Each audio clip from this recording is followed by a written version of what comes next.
పానుకోటి Narsaiah land ఎవరు చూస్తున్నారు? మీరెవరు? ఇదిగోండి అప్లికేషన్. ఇది డిస్ప్యూట్ ల్యాండ్, ఎవడేం చేయలేడు. నీ నిర్లక్ష్యం, నీ లెక్కలేనితనం వల్ల ఒక నిండు ప్రాణం పోయింది. ఒక కుటుంబమే రోడ్డు మీద పడింది తెలుసా? ఏంటో మా గొడవ?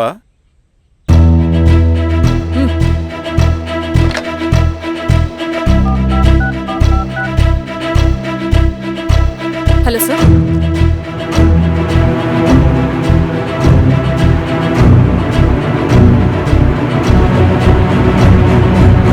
Okay sir. You are dismissed. Peon, నేను ఒక పేపర్ ఇస్తాను, అది కలెక్టర్ గారికి ఫ్యాక్స్ చేయి. అలాగే మేడం. ఎవరమ్మా మీరు? ఈ ఊరికి కొత్తగా వచ్చిన ఎంఆర్ఓ.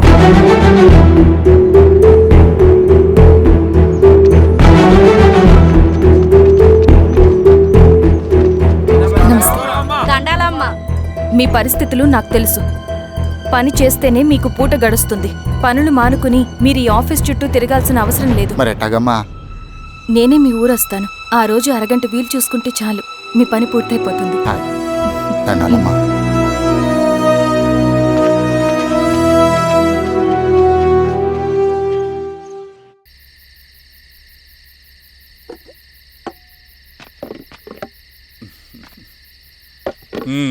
ఎంఆర్ఓ గారు, ఏంటి ఛార్జ్ తీసుకున్న మొదటి రోజే ఆఫీస్లో మీ పవర్ చూపించారట? అన్నయ్య, నువ్వు సస్పెండ్ చేసిన వ్యక్తి నా దగ్గరికి వచ్చాడమ్మా. పాపం కన్నీళ్లు పెట్టుకున్నాడు. అతడి వల్ల నష్టపోయిన ఒక వ్యక్తి నా కళ్ళ ముందు చనిపోయాడన్నయ్య. కన్నీళ్లు ఎన్నిసార్లు తుడుచుకున్నా పోతాయి, కానీ వీళ్ల నిర్లక్ష్యంతో పేదవాళ్ల ప్రాణాలే పోతున్నాయి. అన్నయ్య, మా నూరి సమస్య పేదరికం కాదు, నక్సలిజం. నాలాంటి ప్రభుత్వ ఉద్యోగులు వాళ్ల డ్యూటీలు సక్రమంగా చేయకపోవడం వల్ల విసిగిపోయిన జనం అడవిలో వాళ్ల హెల్ప్ తీసుకుంటున్నారు. ఒక వ్యవస్థ ఇక్కడ సరిగ్గా పనిచేయనందుకే మరో వ్యవస్థ అక్కడ పుట్టింది. అందుకే నా పన్నం చేయనివ్వండి. స్నానం చేసి రండి, భోజనం చేద్దాం.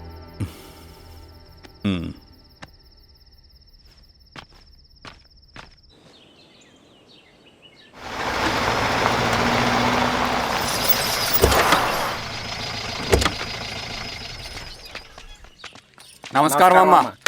నమస్తే. ఇలా రండి. మీ ఊరు నుంచి కొందరు ఎంఆర్ఓ ఆఫీస్లో అప్లికేషన్స్ ఇచ్చారు. తను వాళ్ళ పేర్లు చెప్తారు, వాళ్ళని పిలవండి. అలాగే మేడం. వెళ్ళండి. Madam, coffee. నువ్వెప్పుడు వచ్చావు రవి? మీరు గంటకోసారి కాఫీ కావాలంటారు కదా, మాటి మాటికి వెళ్ళి రావడం ఎందుకని వచ్చేసా.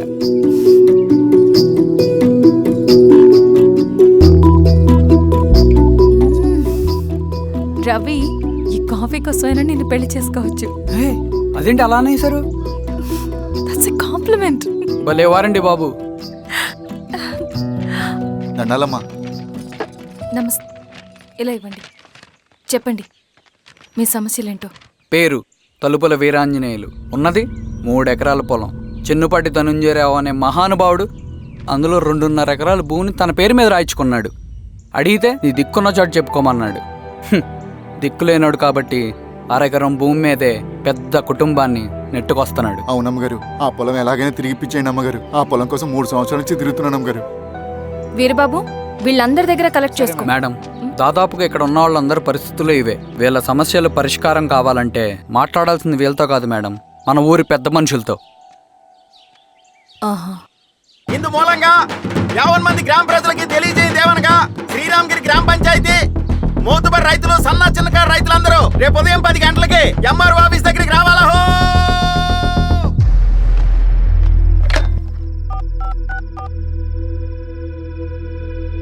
హలో, ఎవరు? నమస్తే బాబాయ్, నేను ఈశ్వర్ రెడ్డి. ఎలా ఉన్నావు? బాగున్నా. చెప్పు బాబాయ్. శిరీష్ ఎంఆర్ ఆఫీస్లో భూ సమస్యల గురించి రేపు మీటింగ్ ఏర్పాటు చేసింది. ఈ విషయం మన వాళ్ళంతా ఎలా తీసుకుంటారో అర్థం కావట్లేదు. అందుకనే మీకు ఫోన్ చేశాను. శిరీష్ చెప్పింది చేయండి, అదే మనకి కలిసి వస్తుంది. సరే బాబాయ్, ఉంటాను.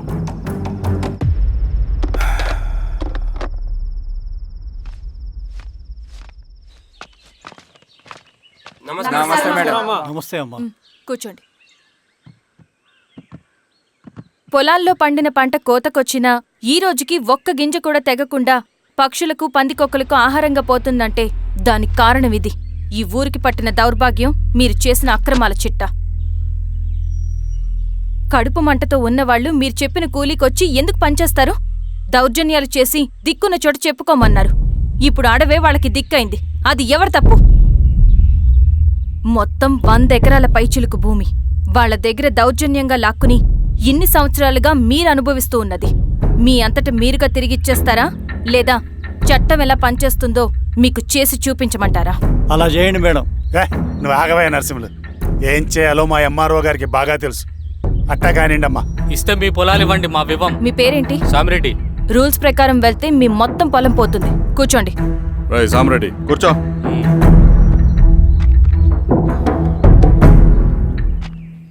ఏమ్మా సంతోషమేగా? మరీ నువ్వు అనుకున్నంత చెడ్డవాళ్ళేం కదమ్మా మనోళ్ళు.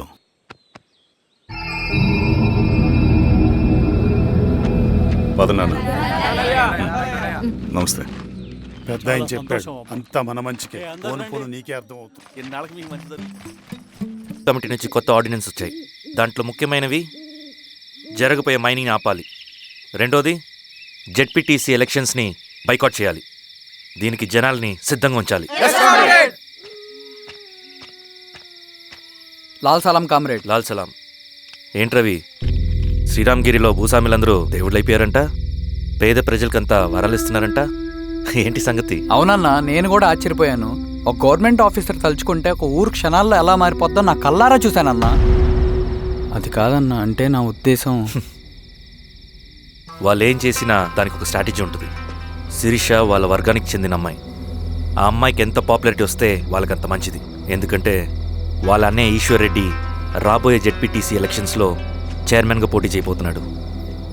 ఈ అభిమానం మొత్తం వాళ్ళు ఓట్ బ్యాంక్గా మార్చుకోపోతున్నారు. అంటే అన్నా, శిరీష అయినా ఎవరైనా ఒకే తాను ముక్కలే. అధికారమే వాళ్ళ అవసరం తీరుస్తుంది. వీళ్ళందరూ అధికారం కోసం ప్రయత్నం చేసేది వాళ్ళ ఉనికిని కాపాడుకోవటం కోసమే. రేపే నామినేషన్ వేస్తున్నారు.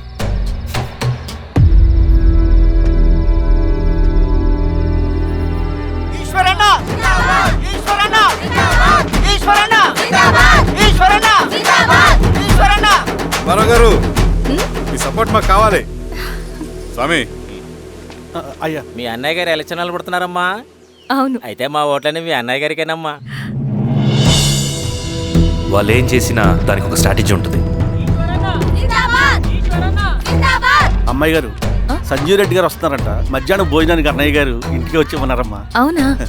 సరే సరే అమ్మ. రవి, నువ్వు కూడా నాతో వచ్చే. అది రవి, ఇక్కడ నాకు ఫ్రెండ్స్ అంటూ ఎవరూ లేరు. నాకు తెలిసిన వాడివి నువ్వు ఒక్కడివే. I'm feeling alone. అందుకే, అర్థమైందా? సరే.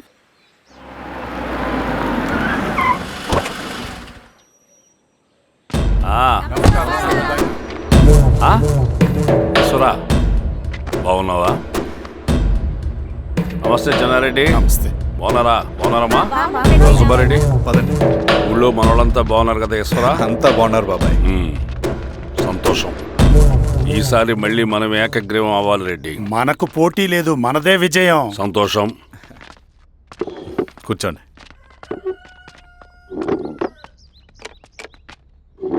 మీరందరూ లోపలికి వెళ్ళి భోంచేయండి. అలాగే అన్న.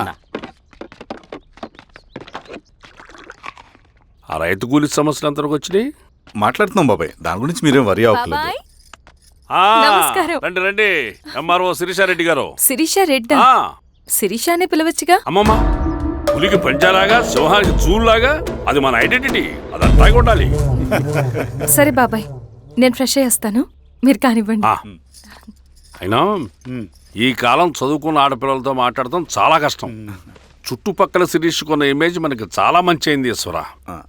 నేను అడగకముందే పార్టీ హైకమాండ్ సర్వే చేయించి నీకే ఫేవర్గా ఉండడం వల్ల టికెట్ ఇచ్చింది.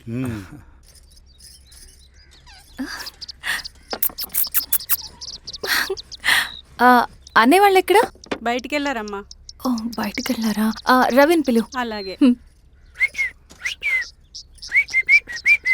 మేడం. రవి, రా రా రా, కూర్చో. పర్లేదు మేడం. మేడం ఏంటి? శిరీషానే పిలవచ్చుగా. అది కాదండి, ఎవరైనా కూర్చో. చూస్తే. కూర్చోవయ్యా. ఇది ఆఫీస్ కాదు రవి, మా ఇల్లు. వడ్డించు. సరే అమ్మా.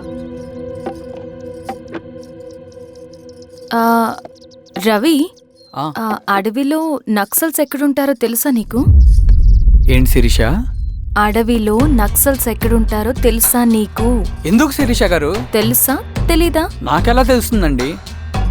చూచాయిగా ఆయన తెలీదా? సరే, ఎక్కడుంటారో నాకు ఐడియా ఉంది. సాయంత్రం ఇద్దరం కలిసి వెళ్దాం. అది కాదండి. నువ్వు వస్తున్నావు అంతే. తిను. ఇది ఎక్కడ కూడా రా బాబు. సడన్గా నక్సల్స్ అంటుంది, అడువంటుంది. కొంప తీసి నా మీద ఏమైనా అనుమానం వచ్చిందా ఏంటి? రవి, ఇక్కడే ఆపొకసారి. ఎందుకు ఇప్పుడు ఈ టైంలో అడ్వెంచర్లు? ఇప్పుడు జరగరాంది ఏమైనా జరిగితే రేపు మీ అన్నయ్యకి తెలిస్తే బాగోదు. రవి, చుట్టూ చూడు.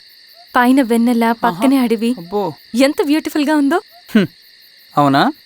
అవునా ఏంటి? అసలు ఎప్పుడు చూసినా ఎందుకలా డల్ గా ఉంటున్నావు? కాలేజీలో ఇలా ఉండేవాడివి కాదు కదా, ఏమైంది? అది ఒక్క నిమిషం. హలో మేడం, పేషెంట్కి అర్జెంటుగా ఏ పాజిటివ్ బ్లడ్ కావాలి మేడం. రవి, ఆ? అర్జెంటుగా హాస్పిటల్కి పోని. ఏమైంది? పోనీ. రండి మేడం, ప్లీజ్ రండి. పోలీసులకి నక్సల్స్కి కాల్పులు జరిగాయి. ఆ కాల్పుల్లో గూడెం కుర్రాడు ప్రాణాపాయ స్థితిలో ఉన్నాడు. తన బ్లడ్ మీ బ్లడ్ సేమ్. ఆ బ్లడ్ గ్రూప్ మా హాస్పిటల్లో లేదు. అందుకే మీకు కాల్ చేశాను. ఓ అవునా? అవును మేడం. పదండి doctor. Thank you madam.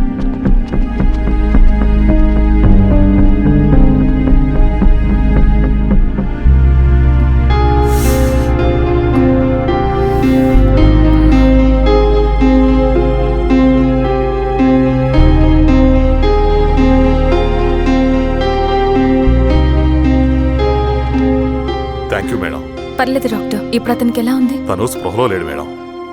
Ravi, నీ దగ్గర మనీ ఉందా? ఉన్నాయి. ఇవ్వు. ఇది అతనికి అందించండి. ఓకే. జాగ్రత్తగా చూసుకోండి. అలాగే మేడం.